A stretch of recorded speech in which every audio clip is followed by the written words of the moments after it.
Hello friend, स्वागत है आप सभी का आदित्य क्लासेस में। तो जैसा कि हम लोग पढ़ रहे हैं फाउंडेशन बैच 1.2, तो आज हम लोग पढ़ने वाले हैं टाइम एंड वर्क का पार्ट 3। तो चलिए वीडियो को शुरू करते हैं। देखिए, पार्ट 3 शुरू करने सवालों को शुरू करने से पहले कुछ कॉन्सेप्चुअल बातें आपको मैं बता दूं ताकि सवाल को देख करके आपको दिक्कत ना हो। देखिए, मान लीजिए आपको दे दें ए है, ए कोई काम 25 दिन में कर रहा है, और बी है, बी उसी काम को 20 दिन में कर रहा है। बी उसी काम को कितने दिन में कर रहा है? 20 दिन में कर रहा है। तो ए और बी साथ मिलकर काम करना शुरू किए। ए और बी साथ मिलकर काम करना शुरू किए और 5 दिन तक साथ काम किए। बाकी ए काम छोड़ करके चला गया। बाकी बचा काम बी अकेले ने किया। बाकी बचा काम किसने किया? बी अकेले ने किया। ठीक है, ए जो है वो काम छोड़ के चला गया, बाकी बचा काम बी अकेले ने किया।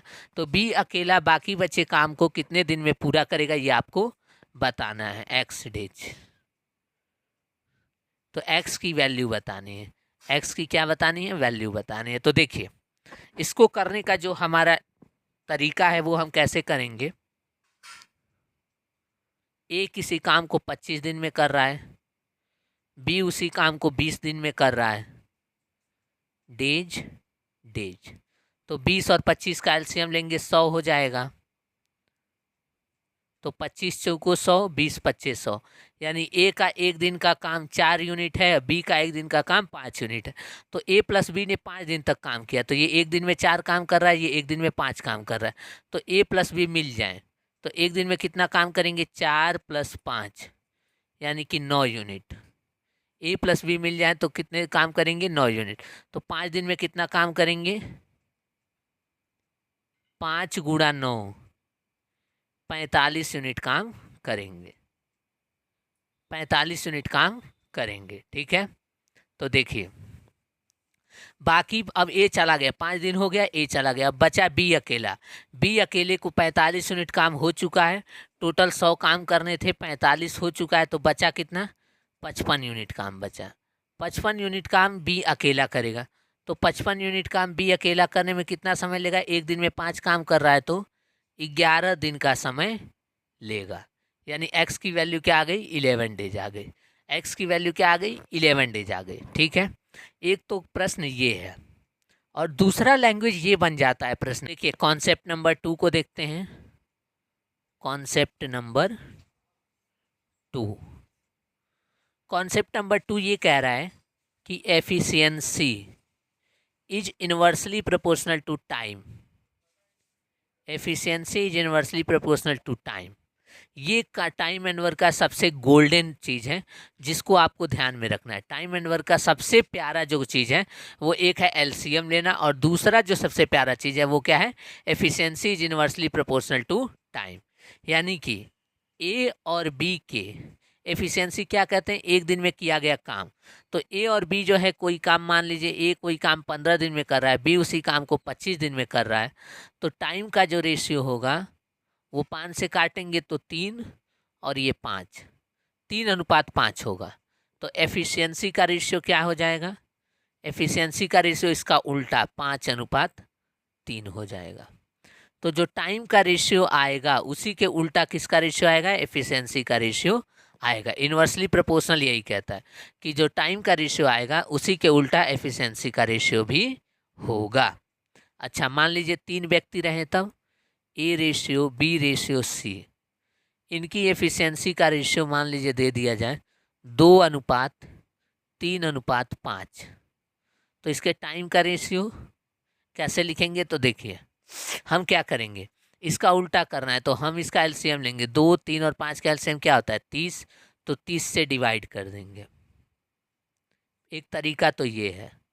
तो ये 15 बार में जाएगा तो यहाँ 15 आ जाएगा, ये 10 बार में जाएगा तो यहाँ 10 आ जाएगा, और ये 6 बार में जाएगा तो यहाँ 6 आ जाएगा। 15:10:6, 15:10:6 क्या आ जाएगा? टाइम का रेशियो हो जाएगा। ठीक है, क्या करना है, एफिशिएंसी का जो रेशियो दिया रहेगा उसका एलसीएम ले लीजिए और उसी एलसीएम से डिवाइड कर दीजिए। जितने बार में कटेगा वही टाइम का रेशियो बन जाएगा। या फिर टाइम का रेशियो यदि 2, 3, 5 दिया रहता और एफिशिएंसी का रेशियो पूछता तो भी हम यही करते, एलसीएम लेते हैं और एलसीएम से डिवाइड करते, जितने बार में जाता वही एफिशिएंसी का रेशियो बन जाता। एक तो तरीका ये है। और दूसरा जो सबसे आसान तरीका है वो मेरा प्यारा तरीका, और उस तरीके से कैसे करते हैं देखिए, ए, बी और सी, 2, 3, 5, तो ये एफिशिएंसी का रेशियो है। और आपको मान लीजिए टाइम का रेशियो निकालना हो तो यहाँ 2 लिखा है, तो ए की वैल्यू 2 है तो 2 छोड़ दीजिए, 2 को बंद कर दीजिए।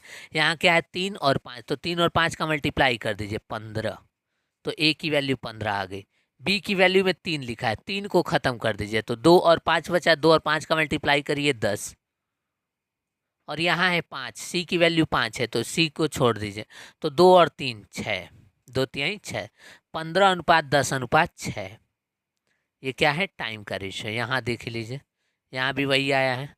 तो या तो आप एलसीएम ले लीजिए या फिर आप उस वाले वैल्यू को बंद करके बाकी दोनों वैल्यू को मल्टीप्लाई करके लिख देंगे। जैसे यहाँ पे 2 था तो 2 को हमने बंद किया, बाकी 2 बचा 3 और 5, तो 3 और 5 का मल्टीप्लाई किया 15, 3 को बंद किया, बाकी बचा 2 और 5, तो 2 और 5 को मल्टीप्लाई किया 10, 5 को बंद किया 2 और 3, तो 2 और 3 को मल्टीप्लाई किया 6, तो 15:10:6। समझ में आ गया एफिशिएंसी का रेशियो कैसे निकालते हैं। ठीक है, 3 दिया रहेगा तो ऐसे करेंगे, 4 दिया रहेगा तो फिर से अगेन वही एलसीएम लेंगे। ठीक है, तो ज़्यादातर आपको 2 या 3 ही देगा, 3 से ज़्यादा नहीं देगा। ठीक है, एफिशिएंसी का रेशियो निकालना आ गया। चलिए अब देखिए इस पे सवाल कैसे बनेंगे। इस पे सवाल कैसे बनेंगे, तो पहला सवाल तो ऐसे बन जाएगा कि ए और बी के एफिशिएंसी का रेशियो 2:3 है। ए कोई काम 20 दिन में, ए कोई काम 30 दिन में कर रहा है, तो बी उस काम को करने में कितना समय लेगा ये आपको बताना है। ए कोई काम 30 दिन में कर रहा है तो बी उस काम को करने में कितना समय लेगा ये आपको बताना है। तो ये एफिशिएंसी का रेशियो है। तो यहाँ से आप कहेंगे सर जी टाइम का रेशियो निकाल लेते हैं, तो टाइम का रेशियो 3:2 हो जाएगा। तो 3 यूनिट की वैल्यू कितनी हो जाएगी, 30 डेज। तो 1 यूनिट की वैल्यू 10 डेज, तो 2 यूनिट की वैल्यू 20 डेज। यानी बी उस काम को कितने दिन में करेगा, 20 दिन में करेगा। बी उस काम को कितने दिन में करेगा, 20 दिन में करेगा। समझ में आ गया। चलिए आगे देखते हैं। ऐसे ही मान लीजिए आपसे पूछ देगा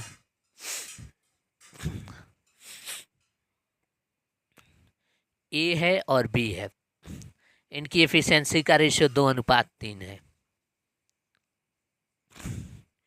ए जो है वो बी से 10 दिन ज़्यादा समय लेता है, तो ए उस काम को पूरा करने में कितना समय लेगा और बी उस काम को पूरा करने में कितना समय लेगा ये आपको बताना है।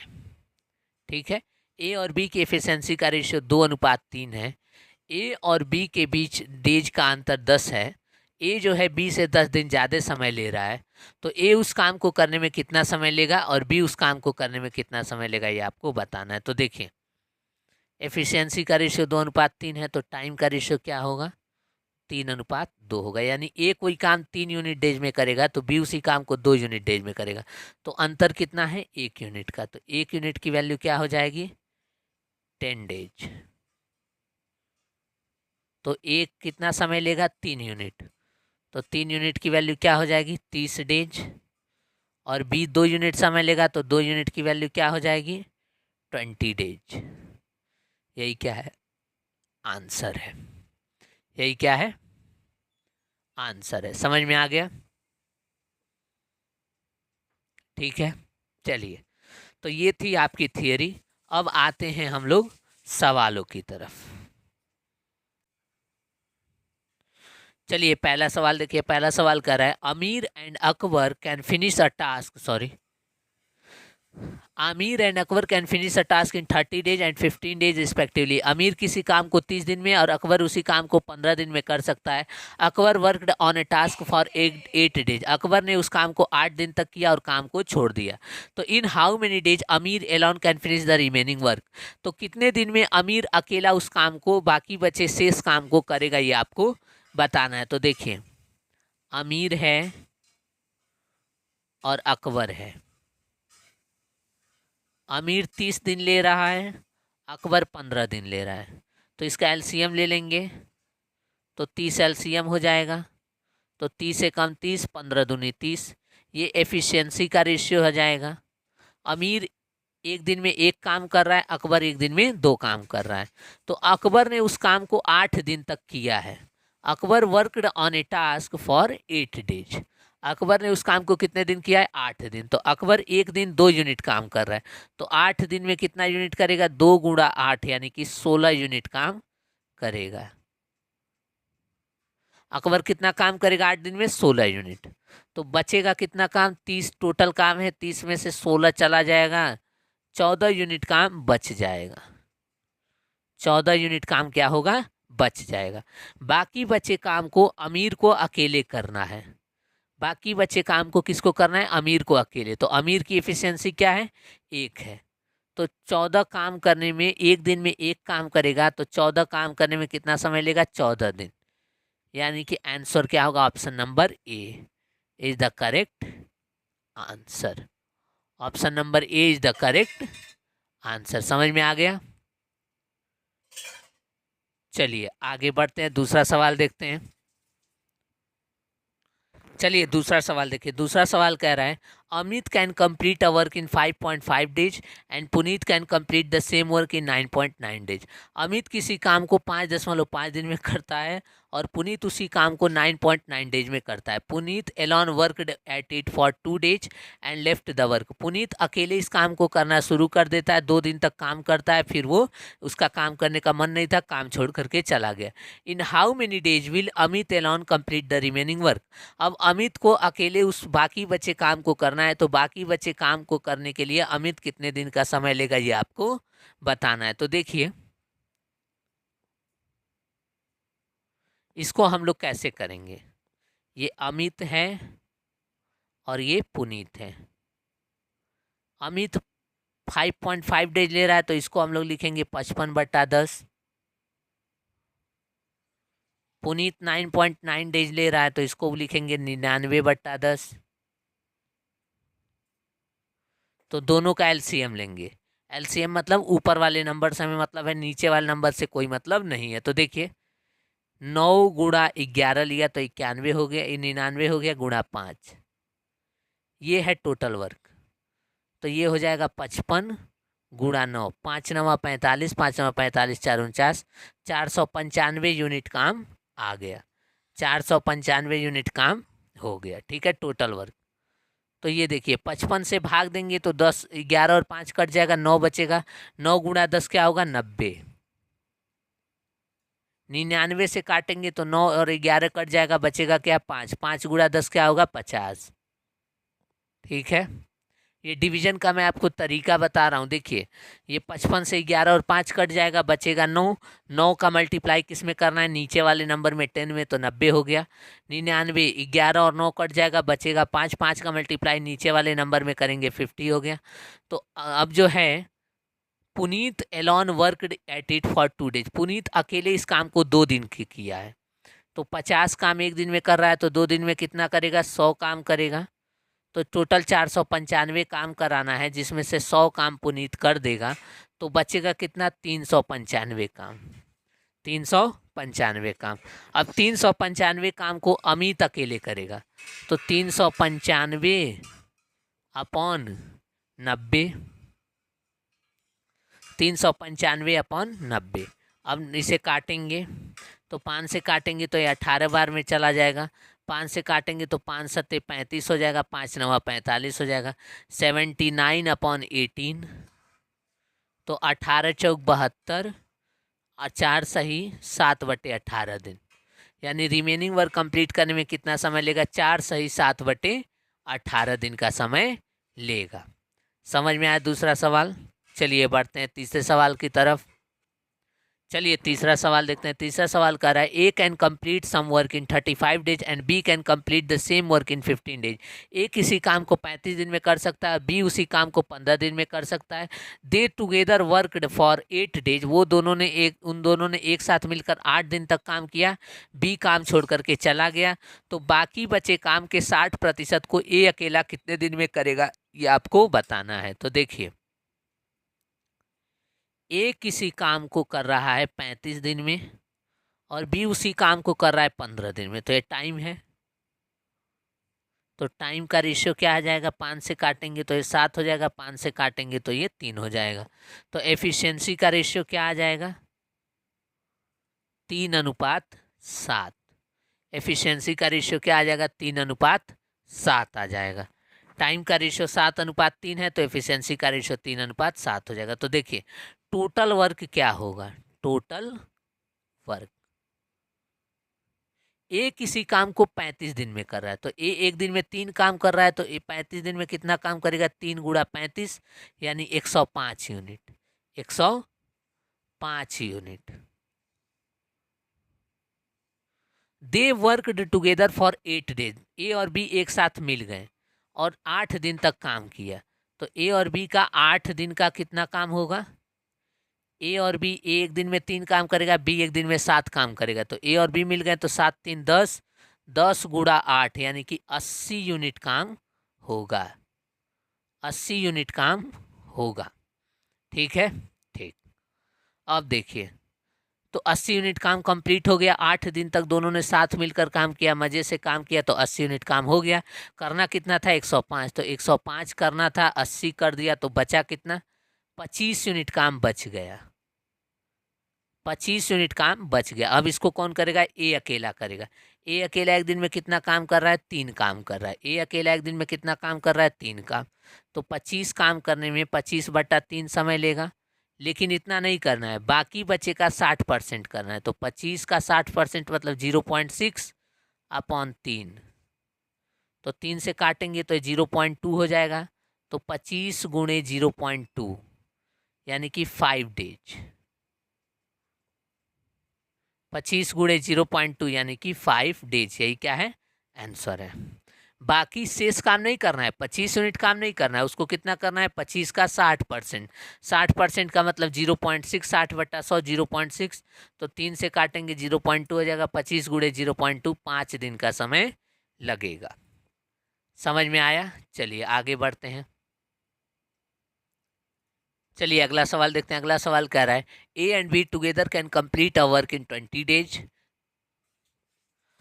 They started together, but after 4 days, A left the work. The remaining work was completed by B alone in 24 more days. In how many days A can complete the entire work alone? देखिए प्रश्न कह रहा है ए और B किसी काम को 20 दिन में कर सकते हैं, एक साथ मिलकर काम करे तो वो काम शुरू करते हैं, 4 दिन बाद ए काम छोड़ देता है, बाकी बचे काम को बी अकेला 24 अतिरिक्त दिनों में करता है। तो ए अकेला उस पूरे काम को करने में कितना समय लेगा, ये आपको बताना है। तो देखिए सीधा सीधा डायग्राम समझिए, ए प्लस बी है, 20 दिन में इस काम को खत्म कर देंगे, 20 दिन में इस पूरे काम को क्या कर देंगे, खत्म कर देंगे। वो कह रहे हैं कि हम दोनों साथ मिलकर काम करें तो 20 दिन में काम क्या हो जाएगा, खत्म हो जाएगा। तो वो काम करना शुरू कर देते हैं, तो 4 दिन तक साथ काम करते हैं, कितने दिन तक, 4 दिन तक। 4 दिन बाद ए काम छोड़ देता है, बी बचे काम को 24 दिन में पूरा करता है। बी बचे काम को कितने दिन में करता है, 24 दिन में। तो ध्यान से देखिए हम इस पे फोकस करेंगे रिमेनिंग वर्क पे। रिमेनिंग वर्क को मैं RW लिखूंगा और टोटल वर्क को क्या लिखूंगा, TW। इस पूरे चैप्टर में जब भी आप RW और TW देखेंगे तो आप समझ जाएंगे RW मतलब रिमेनिंग वर्क और TW मतलब टोटल वर्क। ठीक है, तो देखिए यदि ए और बी एक साथ 4 दिन तक काम करें तो बाकी कुछ काम बचेगा, तो 20 दिन में वो पूरा काम खत्म कर देना है। तो 4 दिन तक काम कर लिए हैं तो बचा कितना, 16 दिन का काम बच गया। ए और बी के 16 दिन का काम क्या हो गया, बच गया। तो 16 दिन के बचे काम को, रिमेनिंग वर्क को बी अकेला 24 दिन में करता है। तो बी अकेला कितने दिन में कर रहा है? 24 दिन में कर रहा है। ये टाइम है। तो 8 से काटेंगे तो 2, 8 से काटेंगे तो 3, ये टाइम का रेशियो आ गया। तो एफिशिएंसी का रेशियो क्या होगा? 3:2। 3:2 ये क्या होगा? एफिशिएंसी का रेशियो होगा। देखिए मैं दोबारा रिपीट कर रहा हूँ, ये 16 और 24 कैसे आया, इस पे ध्यान दीजिएगा। ए और बी मिल करके 20 दिन में काम कर सकते हैं। 4 दिन तक काम किया है ए और बी ने मिल करके। तो जब 4 दिन तक काम किया है तो बचा कितना है? ए और बी के 16 दिन का काम बचा है, और यही 16 दिन का काम बी अकेला कितने दिन में कर रहा है? 24 दिन में कर रहा है। तो जो ए और बी के 16 दिन का काम है बी अकेला कितने दिन में कर रहा है? 24 दिन में कर रहा है। तो रेशियो ले लेंगे तो 2:3 हो जाएगा, ये टाइम का रेशियो। तो एफिशिएंसी का रेशियो 3:2। समझ में आ गया? अब देखिए तो टोटल वर्क क्या हो जाएगा? टोटल वर्क ए और बी के 20 दिन का काम, तो 3, एक दिन में 3 काम, तो 20 दिन में कितना काम करेंगे? 60 काम करेंगे। ठीक है, ठीक। अब देखिए ए प्लस बी एक दिन में 3 काम कर रहा है, बी अकेला एक दिन में 2 काम कर रहा है। तो ए एक दिन में कितना काम करेगा? 1 काम करेगा। ए एक दिन में कितना काम करेगा? 1 काम करेगा। तो 60 काम करने हैं और ए अकेला एक दिन में 1 काम कर रहा है, तो कितना समय लेगा? 60 दिन का समय लेगा। समझ में आ गया? तो हम किस पे फोकस करेंगे? रिमेनिंग वर्क पे, और वहाँ से हम टाइम का रेशियो ले लेंगे और उसका उल्टा कर देंगे तो एफिशिएंसी का रेशियो आएगा, और यहाँ से टोटल वर्क निकल जाएगा। टोटल वर्क निकल जाएगा तो ए और बी की अलग अलग एफिशिएंसी आ जाएगी, और जिसका पूछेगा उसकी एफिशिएंसी से टोटल वर्क को डिवाइड कर देंगे, तो पता चल जाएगा कि उतना काम करने में कितना समय लगेगा। 60 दिन का समय लगेगा। ठीक है, समझ में आ गया? चलिए अब अगला सवाल देखते हैं। चलिए क्वेश्चन नंबर 5 देखिए। क्वेश्चन नंबर 5 कह रहा है A B and C alone can do a piece of work in 9, 12 and 18 days respectively. A B और सी अकेले किसी काम को 9, 12 और 18 दिन में क्रमशः कर सकते हैं। They all started the work together but A left after 3 days. वो एक साथ काम करना शुरू कर देते हैं और ए जो है 3 दिन बाद काम छोड़ देता है। तो इन how many days was remaining work completed. तो कितने दिन में शेष काम कंप्लीट हुआ ये आपको बताना है। कितने दिन में शेष काम कंप्लीट हुआ ये आपको बताना है। RW मतलब क्या होता है? रिमेनिंग वर्क, यानी कि शेष काम कितने दिन में कंप्लीट हुआ। तो देखिए ए बी और सी 9 दिन, 12 दिन, 18 दिन, तीनों का एलसीएम ले लेंगे तो 36 हो जाएगा। 9 चौक 36, 12 तिहाई 36, 18 दूना 36, ये एफिशिएंसी हो जाएगा। 4, 3 और 2। They all started the work together but A left after 3 days, यानी कि ए बी और सी जो है 3 दिन तक काम किए हैं। तो 4, 3, 7, 2, 9, 9 गुणा 3 यानी कि 27 यूनिट काम क्या हो गया? कंप्लीट हो गया। तो 36 में से 27 यूनिट काम कंप्लीट हो गया, बचा कितना? 9 यूनिट काम। 36 में से 27 यूनिट काम कंप्लीट हो गया, बचा कितना? 9 यूनिट काम। 9 यूनिट काम जो है अब ए काम छोड़ करके चला गया, तो ए चला गया, बचा कितना? बी और सी। तो 3 और 2 5, तो 9 यूनिट काम जो है एक दिन में 5 यूनिट काम कर रहे हैं, तो कितने समय में करेंगे? 1 सही 4/5 दिन में। 1 सही 4/5 दिन में कंप्लीट करेंगे। समझ में आ गया? चलिए तो आज की क्लास को यहीं तक रहने देते हैं। मिलते हैं नेक्स्ट पार्ट में आगे के सवालों के साथ। तो तब तक जितना बताया गया है सभी सवालों को रिवाइज करिए। जो कॉन्सेप्ट बताए गए हैं, जैसे टाइम का जो रेशियो होता है वो एफिशिएंसी के रेशियो के उल्टा होता है, ये आपको हमेशा टाइम एंड वर्क में ध्यान रखना है। और एलसीएम मेथड का ध्यान रखना है। ये 2 बातें जो ध्यान रख लिया वो टाइम एंड वर्क के किसी भी सवाल को आसानी से कर लेगा। ठीक है, चलिए मिलते हैं नेक्स्ट पार्ट में आगे के सवालों के साथ। Thank you for watching. Video अच्छा लगे तो वीडियो को लाइक कर दीजिए और चैनल को सब्सक्राइब कर दीजिए।